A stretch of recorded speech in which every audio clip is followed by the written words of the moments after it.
Welcome back for the Blacksburg Buzz. I'm your host, Kyle Bean. Today, we've got one of my buddies, the one, the only Sam Mostow. Dare I say, the Hokies softball expert. I don't know anyone who knows Hokies softball better than this guy, writing for the Collegiate Times and also for Tech Sideline as well, right? Yep. Yeah, so Mostow is the man when it comes to Hokies softball. And dude, they're killing it this year once again. I mean, they've been great for the last couple years in the past, but brought in a bunch of new players and they've been doing great. 26 8 and 1 I'm seeing right now. What have you been able to see out of this team this year? I mean, you said 26, 8, and 1. There are some people listening to this might want to relitigate that tie. I was maybe under some maybe slightly shady circumstances there. But yeah, they've been deep all year. They're firing on all cylinders. Everyone in that lineup, 1 through 9, can do some serious damage, and it's quite something to watch. Yeah, like you mentioned doing the damage. I mean, the hitting. We know that the Hokies have hit really well in the past. They were one of the top home run hitting teams last year, but this year it feels like they've just, reworked the lineup with a couple new freshmen and transfers, and they're, I would say, even better than they were. I mean, looking down the line, there's three Hokies in double digit home runs. Bree Peck has nine right now. I mean, this team is just ridiculous with the bats. Yeah. Like they really are. And like Michelle Chatfield, she's a freshman and she's leading the team with 15 home runs. She's already broken the Virginia Tech like record for home runs in a season by a freshman.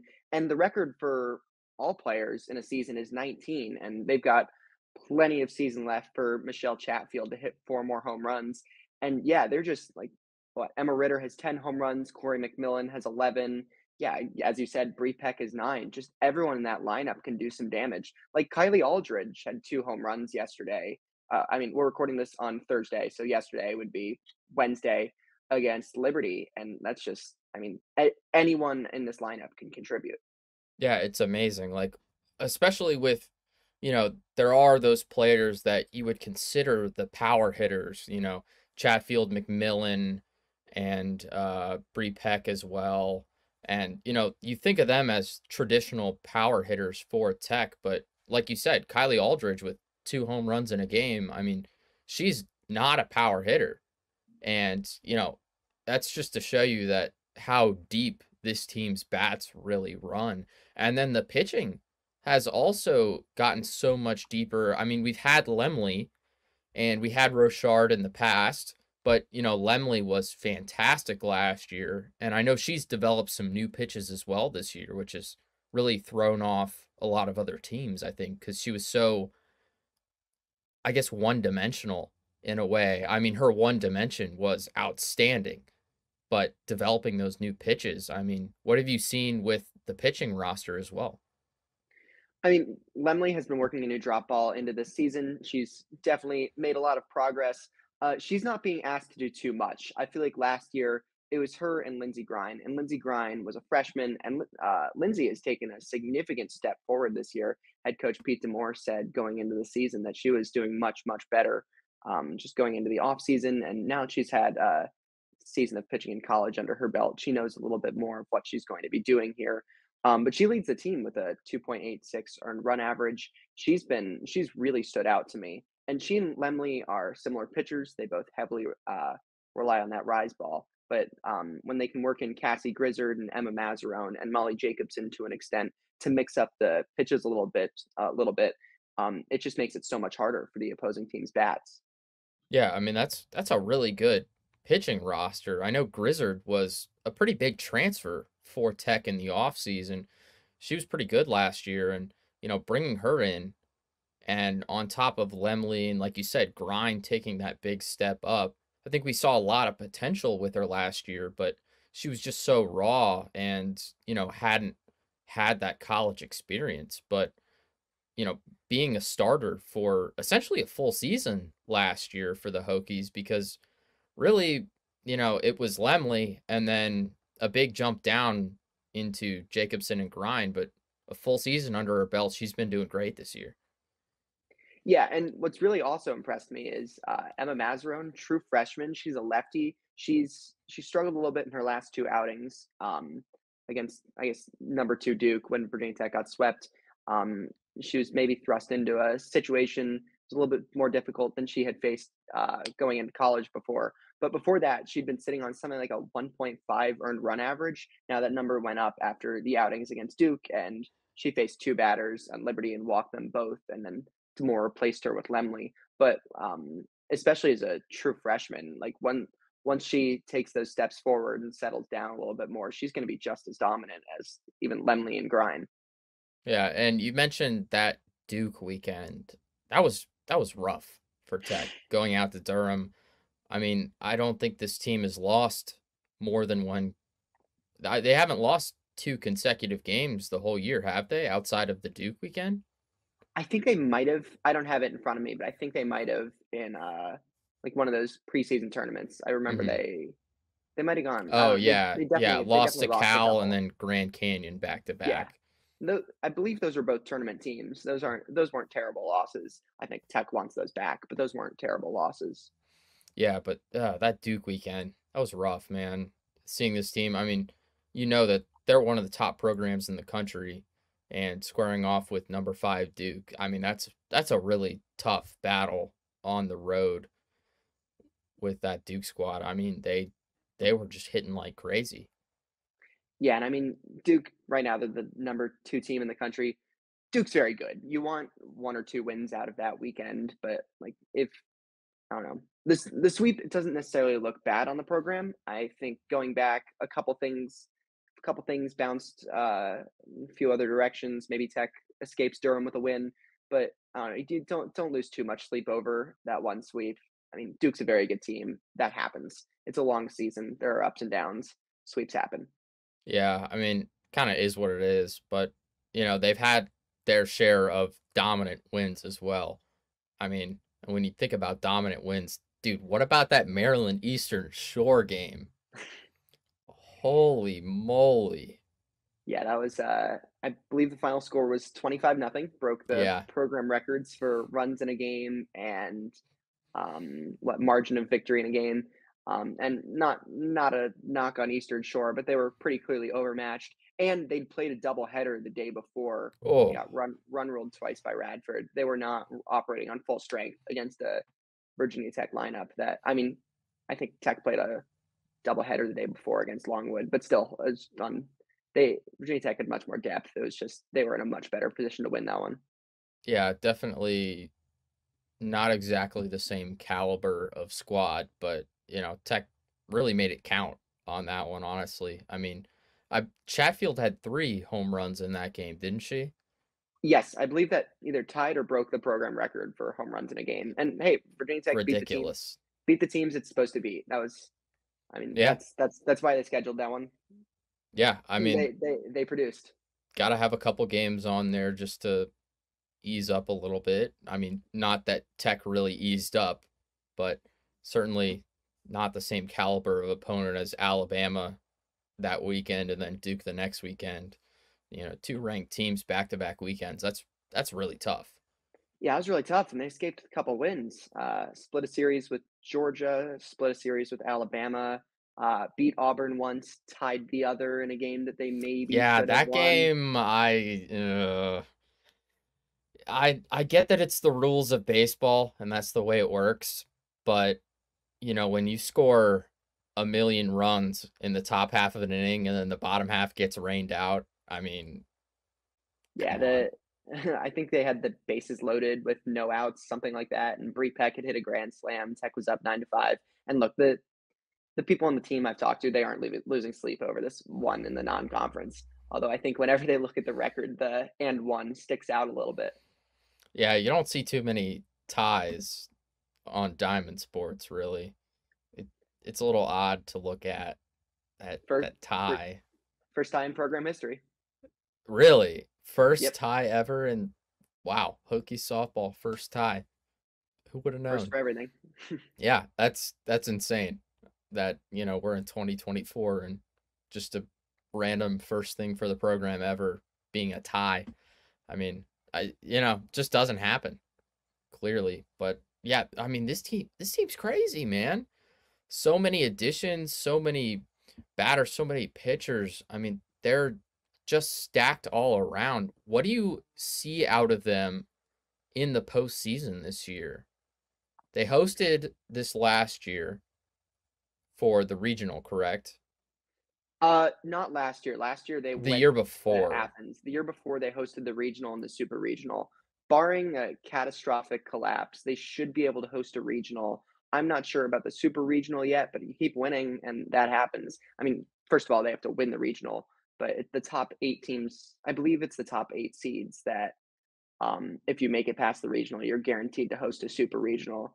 And I'm not sure that's necessarily a given.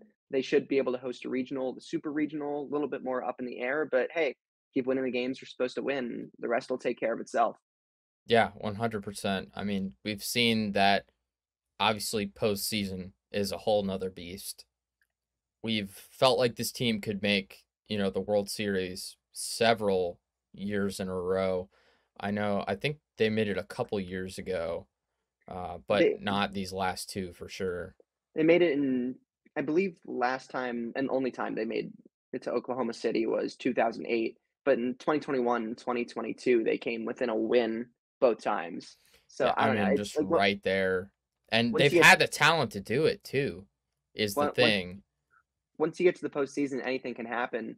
But before then, they'd only had like 2 pitchers in, I mean, 2021, 2022, it was, or at least definitely just 2022, it was Keeler Richard and Emma Lemley.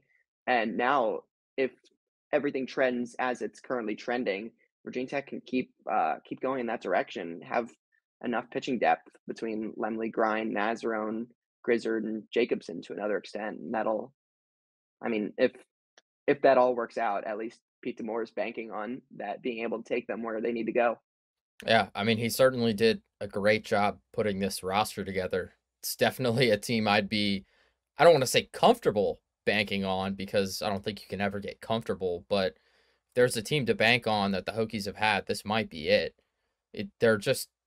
They've always had that star power, but the depth has been the issue. You said it earlier. I mean, having two pitchers is it's a little bit of a stretch to just have two of your really solid pitchers that you can rely on, and then kind of everyone else almost. But with everyone taking steps up and adding in all that new talent, it's been incredible. I mean, Grizzard from Louisville, you said Mazarone, a freshman, and on the hitting side, you've got McMillan coming from Radford. I know we played them last year, and Demore said she hit one over, and he was like, "Oh, hey." And Yeah, then he when he said heard she went to the portal, yeah, he said he was standing on third base when she hit that home run. It's like, okay, that first home run in Tech softball park. But interesting. flipping back to the lineup though, like Rachel Castine, she had an insane start. She had, I believe, in 9 games, she had 10 hits and 5 home runs. She was, I think, the National Fast Pitch Coaches Association named her like the National Player of the Week the first week of the season, and she broke her wrist and she hasn't played since. And the timeline um, if the timeline continues as it was scheduled, we could be seeing her in the near future. I have no insider knowledge on that one. Hoping she gets back before the end of the season. She's a fun player to watch, and obviously, you always hope everyone gets healthy. Yeah, definitely having everyone healthy obviously makes a huge difference down the line and in the postseason. She's pretty experienced on this Tech team. We saw her quite a bit last year, and We having her back, I think, would be a good help for them. we saw her quite a bit, but she like didn't she wasn't necessarily a starter, and Yeah, she she just settled into the starting shortstop role, and now the starting shortstop role has fallen largely on true freshman Annika Rose. Um, but and also I believe Trinity Martin. So they've been kind of tag teaming the shortstop position. But once Castine comes back, they'll add another solid bat to their lineup. Yeah, that kind of reminds me of last year, like you said, where it was sort of who really knew what was happening at shortstop. You couldn't bank on anyone on any given day. I know Trinity Martin and Rachel Castine, they were kind of swapping around all the time. And I think a couple other players might have filtered through briefly, played a game here or there just to try out. But, having that inconsistency certainly hurts the lineup, and getting her back would be obviously a great thing. Yeah, and Rose has played most of games at shortstop. She's started 20 games there, and she's been pretty good, especially for a true freshman, hitting 229 on the year. But I mean, Castine played 9 games. Batting average was 526. So just the more, well, I mean that, My God. and she's an upperclassman, so when she fits back into the lineup, that will be significant. Yeah. And let's talk about the outfield here for a second, because this Hokies outfield is filthy. So we're normally running Emma Ritter, Addie Green, Corey McMillan, and that is a ridiculous 3 outfielders. I mean, is that not ridiculous? They they can hit, man. Of the of all the Tech players to play in what, at least 27 games, the outfield, it's the top three in batting average. Ritter's hitting 453, Green's hitting 420, and McMillan's hitting 372. That that's no joke. They're just, I mean, in a lineup full of stars, they stand out. Yeah, they really do. Corey McMillan's new this year, obviously, from Radford, but Addie Green and Emma Ritter, they were really good last year. Really good. And, Emma Ritter, she doesn't strike out almost ever. She probably has, what, 12 strikeouts in her career? Something In her around that, I would imagine. in her career, maybe, but I don't know about that. I have this season stats up though. You want to take a guess 4. on? Okay, you 4. have I the got them stats up up too. too. Yeah. My I mean, goodness. she doesn't strike out. My goodness. She has 15 walks, 2 hits by pitch, and 4 strikeouts this season, and 53 hits. That's just insane. Ridiculous numbers. Ridiculous numbers. And it almost flies under the radar with just how many other bats there are on this team. It does. I mean, like, you're telling me a girl that's batting 453, 1.325 OPS, 10 home runs, 9 doubles, 27 RBIs, and you think, oh, she's not the power hitter on this team?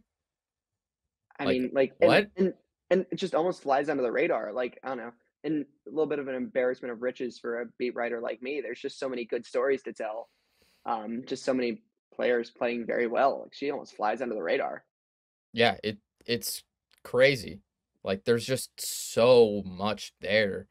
And, then you move into the infield and it's like the same thing. It just keeps going. And, Cameron Fagan, D1 softball player of the week.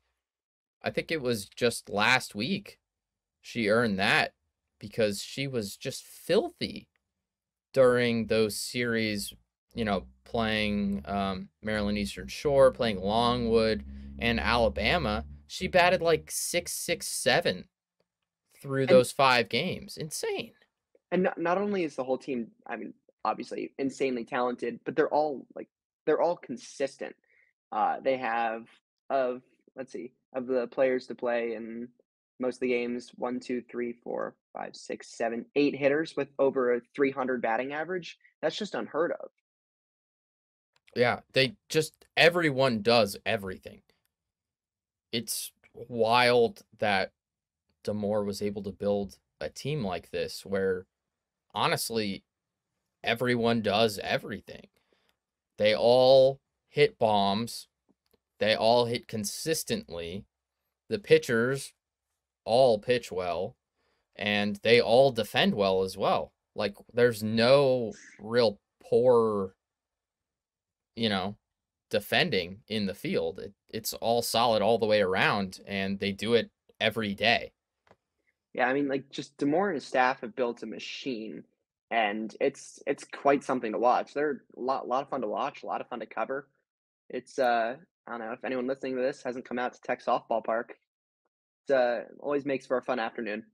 Yeah, I mean, the diamond sports at Tech have been phenomenal this year, last year. Softball's obviously been good for probably a little longer, but with baseball and softball both being ranked this year and playing very, very well, they're honestly looking like two powerhouses in the ACC. Yeah, they really are. They both. I'm not a lock that they win the ACC, but they both definitely have a shot, and that's all you can really ask for. Yeah, yeah, I think it's going to be a really, really fun like May season for them.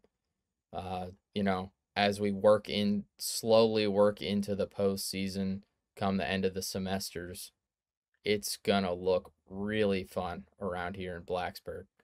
Yeah, I mean, we Blacksburg could host baseball and softball super regionals in the same weekend. It'll just a circus of diamond sports. I can't imagine how the traffic might look over there by the fields if they get that going. Oh man, well that's a that's a later problem. Yeah, definitely a problem for down the road, but that would be insane. Hosting two, I mean, like just two great programs playing great ball. I mean, I love what you said earlier. If you haven't been to Tech Softball Park to see this team play, I really think you should because they're so much fun to watch. They are always hitting bombs. I mean, Tech is known for that. We're one of the top in the country in home runs. I think we were third just last week. I haven't checked the updates for that. But, they put up runs and, they do it all. Yeah, I mean they're you said it probably just about as well as I could. And they hit bombs, they win games, they're pitching very well, and the pitching was the question mark going into the year, and they appear to have figured it out a little bit, and we'll see how it goes down the stretch. Yeah. Got some fun games coming up, it looks like. I see a couple more ACC rivals and a little Commonwealth Clash action in a couple weeks. April 16th against UVA, and then once again on April 23rd. So definitely got some fun ones coming up. What are you looking forward to this weekend, I should say, against NC State? Are there any things you're on the lookout for? I'm interested to see how Virginia Tech bounces back, and that's more a mental thing more than necessarily how they play. I'm interested to see the mindset going into this weekend. Yes, Virginia Tech knocked off Liberty yesterday, and Liberty is a good team. Um, they They're probably going to be an NCAA tournament team. They're currently sitting at first place in the Conference USA standings. But I'm interested to see how Virginia Tech, after its first sweep in almost a year, plays against another ACC opponent. Yeah, they should be pretty fresh as well too, which I think will help a lot because, canceled the doubleheader against Wofford on Tuesday. So they played Saturday, they didn't play Sunday, and then just that one game against Liberty on Wednesday. So looks like they're going to be pretty fresh for this one. Yeah, I mean, Lindsey Grind threw 100 pitches on Wednesday, but Lemley didn't throw that many, and Mazarone threw maybe 10 pitches. So we'll see how it shakes out. Yeah. And then yeah, it's crazy to think that there's only a few more weeks until the postseason comes around. I mean, the last scheduled game is May 4th. Hmm. Yeah, and I then It feels like we've only just started. yeah, like we're 2 months into the season. It feels like it's really flown by, but we're gonna get to the really fun part. That's coming up soon. Thank you for joining me, Sam. It has been a pleasure to have you on and to just enjoy a little bit of your softball expertise because I don't think anyone knows this team better than you, at least not to my knowledge. So thanks for coming on, man. Well, thanks for having me, Kyle.